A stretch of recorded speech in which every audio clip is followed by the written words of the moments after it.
ओम श्री गुरुदेव दत्त। करें। श्री राम जय जय राम, श्री राम। ताली बजाते हुए एक स्वर में श्री राम जय जय राम, श्री राम श्री राम जय जय राम, श्री राम। कमला विमला मिथिला धाम, कमला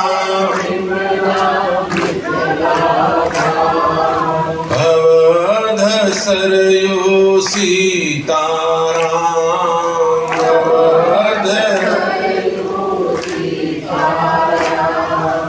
जय बरसाना जय नंदग्राम, जय बरसाना जय नंदग्राम, श्री वृंदावन ललित ललाम, श्री वृंदावन ललित ललाम।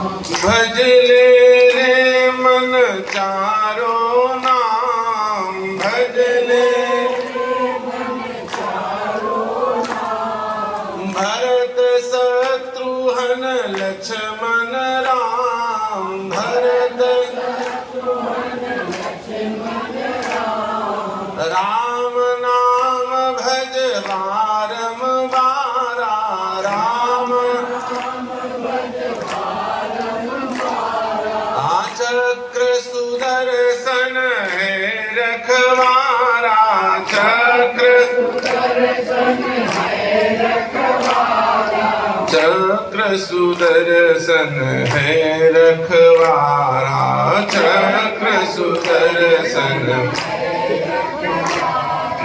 श्री राम जय जय राम, श्री राम जय राम। झूम करके दोनों हाथों पर उठा के ताली बजाते हुए श्री राम जय जय राम, श्री राम जय राम। हम श्री राम जय जय राम, श्री राम जय राम। बोलिए श्यावर रामचंद्र भगवान की, मौली माता की, भारत माता की, छत्तीसगढ़ महतारी की। जय जय श्री राम, जय जय श्री राम, जय जय श्री राम।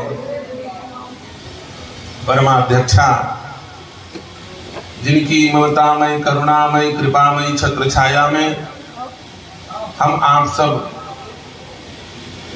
बड़े ही एकात्म भाव से एकत्रित हुए हैं, ऐसी श्री सर्वेश्वरी अखिल भुवनेश्वरी जगदेश्वरी समलेश्वरी बमलेश्वरी दंतेश्वरी स्वरूपा माता मौलेश्वरी मैया मौली माता के श्री चरणों में अनंत कोटि प्रणिपात निवेदित करते हुए इस दिव्य मंच में मांडुक्य ऋषि के ही अवतार स्वरूप मांडुक्य तपस्थली को पुनः देश दुनिया के मध्य में उस दिव्य जागृत तपोभूमि की महिमा को पूरे विश्व में प्रकाशित करने की ऊर्जा लेकर के ऋषि परंपरा से ओतप्रोत ऋषि प्रणीत वाणी को कंठ में धारण करके मंगलमय दर्शन देने वाले हमारे श्री मंडकू दीप वाले महाराज जी त्यागी जी, रामायण यूनिवर्सिटी रामायण विश्वविद्यालय की सुंदर परिकल्पना का बड़े ही लालित्यमय वाणी के द्वारा प्रतिपादन करने वाले हमारे मुंबई से पधारे हुए डॉक्टर साहब, प्रोफेसर साहब, यहाँ मंच का सुंदर संचालन करने वाले संचालक गण और मंच पर विराजमान सभी सुधीय जन, सबका नाम मुझे पता नहीं है और नाम पता भी हो तो सबका नाम ले पाना बड़ा कठिन है। और वैसे भी हम बाबा बने हैं तो जनता का नाम लेने के लिए बाबा नहीं बने, हम जीवात्मा का नाम लेने के लिए बाबा नहीं बने, हम तो परमात्मा का नाम लेने के लिए बाबा। और जिनका नाम हमने ले लिया वो खुश हो रहे हैं, और जिनका नहीं लिया वो दुखी भी ना हो। इसलिए क्योंकि जिनका नाम हमने ले लिया वो हमारे हृदय से, मुंह से होते हुए बाहर निकल आए, और जिनका अभी नहीं लिया है वो हृदय के अंदर है, और जो अंदर होते हैं वो ज्यादा महत्वपूर्ण होते हैं। इसलिए दबी को दबी रहने दो, सबके नाम लेने की आवश्यकता नहीं है, आवश्यकता भी नहीं है। ये सुंदर ग्राम श्रृंगारपुर को वास्तविक ढंग से अब श्रृंगार करने की तैयारी जो चल रही है, क्यों शास्त्रों में कहा गया है कि सोना व्यक्ति का श्रृंगार नहीं है, वस्त्र आभूषण व्यक्ति का श्रृंगार नहीं है। किसी गांव, नगर, बस्ती, महानगर का श्रृंगार, वहां बड़े बड़े चौड़े सड़क, बड़े बड़े इमारतें, गगनचुंबी अट्टालिकाओं को लिए हुए बड़े बड़े इमारत उस गांव, उस शहर, उस महानगर की शोभा नहीं है। यदि गांव नगर की शोभा कुछ चीज होती है, यदि किसी व्यक्ति की शोभा होती है तो उसका नाम है विद्या। विद्या से बढ़कर के आभूषण कुछ होता नहीं। अब यह श्रृंगारपुर वास्तविक श्रृंगारपुर बनने जा रहा है। क्यों? क्योंकि पूरे विश्व को रामायण विश्वविद्यालय के माध्यम से भगवती सरस्वती का जो प्रदान इस भूमि से होगा और वो होके रहेगा। जलदिन मानत जड़धि जड़ गए 3 दिन बीत, बोले वो राम सकोप तब भय बिन होए न प्रीत। अंतर इतना है कि समुद्र रास्ता नहीं दे रहा था, 3 दिन प्रतीक्षा करना पड़ा। शासन रास्ता नहीं दे रहा है, 3 महीने बाद उनके बाप को देना पड़ा। 3 महीने का समय बचा है, 3 महीने का समय बचा है। 3 महीना समझ गए समझने वाले? 3 दिन और 3 महीना। कलयुग है भाई, थोड़ा ज्यादा है, देर है लेकिन अंधेर नहीं। समय मिलेगा, राम का कार्य पूर्ण होगा। राम के कार्य को रोकने वाला इस संसार में कोई दूसरा नहीं है, और जो रोकेगा वो दशानन रावण के जैसा भी क्यों न हो, उसकी श्वास रुक जाएगी, वो मिट्टी में परिवर्तित हो जाएगा।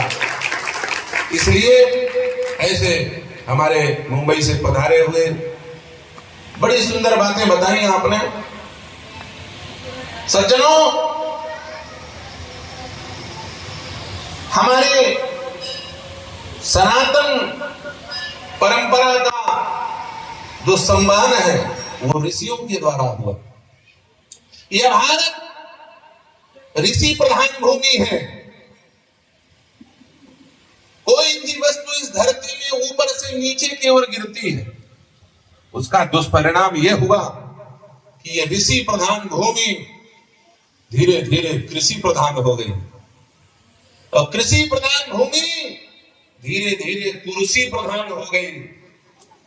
लेकिन जब कुरुषि प्रधान हो गया तब यह समझ में आया कि केवल कृषि और कुरुषि के बदौलत, केवल कृषि और कुरुषि के माध्यम से इस जीवन का तो निर्वहन हो सकता है, इस सांसारिक व्यवस्था का तो संचालन हो सकता है, लेकिन मनुष्य केवल सांसारिक जीवन जीने के लिए मनुष्य शरीर प्राप्त नहीं हुआ है।